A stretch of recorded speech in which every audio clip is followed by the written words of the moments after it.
রিজিক এক অদ্ভুত জিনিস, যেটা আমরা কখনোই ভাবি না। সব সময় ভালো খাবো, ভালোটা নেব, ভালোটা পরবো, এটা নিয়েই কিন্তু ভাবি। কিন্তু কখনোই ভাবি না যে আল্লাহ তাআলা আগে থেকে আমাদের রিজিকটা ঠিক করে রেখেছে। আল্লাহ আমাদের জন্য যতটুকু রিজিক ঠিক করে রেখেছে আমরা ঠিক ততটাই পাবো। এ কথাটা আমরা একদমই মনে করি না, ভুলে যাই। আসসালামু আলাইকুম প্রিয় বন্ধুরা, সবাই কেমন আছেন? আলহামদুলিল্লাহ আমরা ভালো আছি।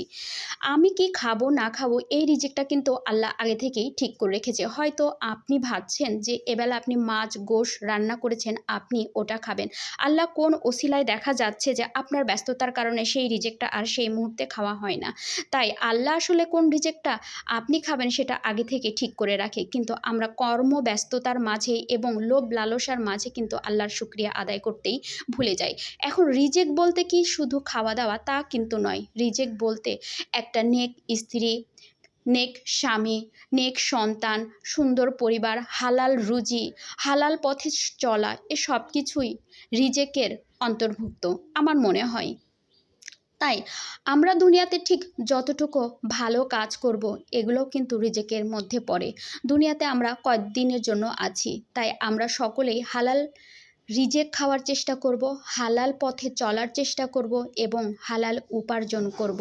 আর হালাল উপার্জন খেয়ে হালাল রিজিক সত্যি বেহেশতের খাবার, আর এর মতো শান্তি অন্য কিছুতে নাই। আপনি হয়তো ভালো আশা করছেন যে আপনি ভালোটা খাবেন, কিন্তু আল্লাহ আমার জন্য আজকে এই খাবারটাই রেখেছে, আমি ভালো আশা করলে কি আর হবে? তার মানে এটাই আমার জন্য উত্তম রিজিক। আরও একটা কথা, পাখিরা কিন্তু সকালবেলা খালি মুখেই বের হয়, তারা কিন্তু রিজেক নিয়ে চিন্তা করে না। আল্লাহ পাক তাদের জন্য রিজেকটা আগে থেকেই ঠিক করে রেখেছে। খালি পেটে বাসা থেকে বের হয়ে তারা সারাদিন রিজেকের খোঁজ করে খাবার খেয়ে সন্ধ্যার সময় কিন্তু পাখিরা ঠিকই পেটটা ভরে বাসাতে ফেরে। কোনো পাখি খালি পেটে বাসায় ফেরে না। তাই আল্লাহ তার সব সৃষ্টির জন্য রিজেকের ব্যবস্থাও করে রেখেছে এবং খাওয়ার ব্যবস্থাও করে রেখেছে, যেন আমরা অনাহারে না থাকি। অযথাই আমরা কিন্তু রিজেক নিয়ে পেরেশানি হই। তাই অবশ্যই আমরা রিজেকের শুকরিয়া আল্লাহর কাছে আদায় করব, সৎ পথে চলব, ভালো কাজ করব। এই যে আমরা যারা পেজে কাজ করছি দুইটা টাকার জন্য, ভালো একটা জীবনযাপন করার জন্য, কিন্তু ভাই পেজে কাজ করতে এসে আমরা উল্টাপাল্টা অনেক কিছু করি ভাইরাল হওয়ার জন্য। এগুলো কি না করলেই না? 2 দিনের দুনিয়ায় এতই কি আমাদের রিজেকের প্রয়োজন? আল্লাহ কি আমাদের রিজেক ঠিক করে রাখেনি? কেন এত আপনারা ভাবেন? আমি বুঝে পাই না।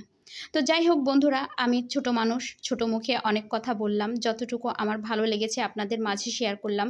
তো প্রিয় বন্ধুরা ভালো থাকবেন, আর আমার ভিডিওগুলো ভালো লাগলে প্লিজ সবাই একটু সাপোর্ট করবেন। আপনাদের একটা সাপোর্ট সত্যি আমাকে অনেক অনুপ্রাণিত করে। তো আজকের মতো এখানে বিদায় নিয়ে নিচ্ছি। আল্লাহ হাফেজ।